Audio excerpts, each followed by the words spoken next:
Tai labai greitai filmuoju vidiaką, sveiki visi, tai greit filmuoju vidiaką, nes neturiu laiko, dabar filmavim, greit prisėdau, nes reikia man padėti tėčiui, tai žodžiu, čia yra naujas mepas, Pakovo irgi didelis ūkis, tai turim tokį džuonį, tada tokį kombainą, tokį džuonį, čia ne mano paskolinęs, tada valtrą, selką, bėlikį, dar vieną džuonį ir viskas.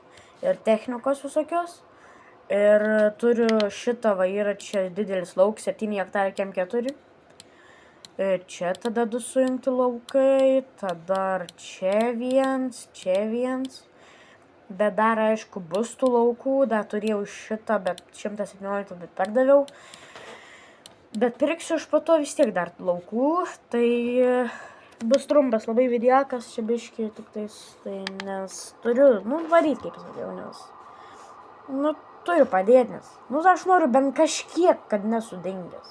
Ačiū už 800 followerių, labai dėkoju, ačiū, kad palaikot ir laikinat, jau 4000 laikų turim, tai, ko čia mane traukia. Tai toliau ir followinam, ir laikinam.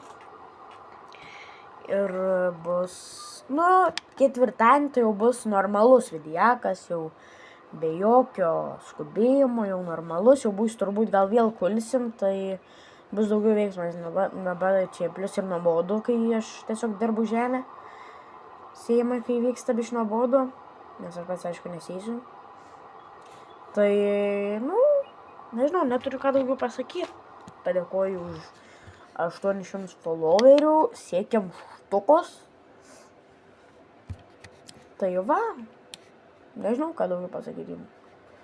Kad laukit, bus, aišku, turinio, dabar esu biški, pailsėjimo būsenui, bet jau nuo ketvirtadienį imsiuos gerus darbus. Tai va, tai žodžiu, ačiū, kad žiūrėjot, iki.